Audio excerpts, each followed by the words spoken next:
Room इधर है ना। इधर है। हम लोग तुम्हारा नाम क्या? मुकेश मुकेश। जी। कितना साल हो गया काराकाट में काम करता है? 1 साल। 1 साल हो गया। अच्छा, कितना बच्चा है तुमको? 3 बच्चा। लड़की है लड़का? 2 लड़का। हाँ। अच्छा, घर किधर है? नहीं, कलकत्ता नहीं, बिहार। बिहार में। अच्छा अच्छा अच्छा, ये कैसे हो गया?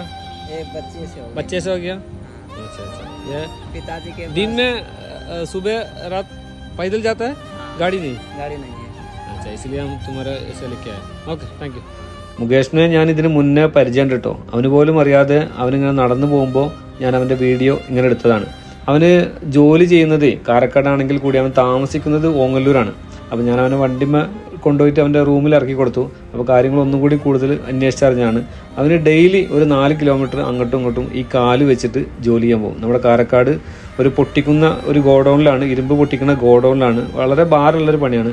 അപ്പോൾ ഇത്രയും വയ്യാതെയായിട്ടും ഇത്തരത്തിലുള്ള ജോലികൾ ചെയ്യുന്ന ഒരുപാട് ആളുകൾ നമ്മുടെ സമൂഹത്തിലുണ്ട്. അതിൻ്റെ ഒരു നേർക്കാഴ്ച നിങ്ങളിലേക്ക് എത്തിച്ചു എന്ന് മാത്രമേ ഉള്ളൂ.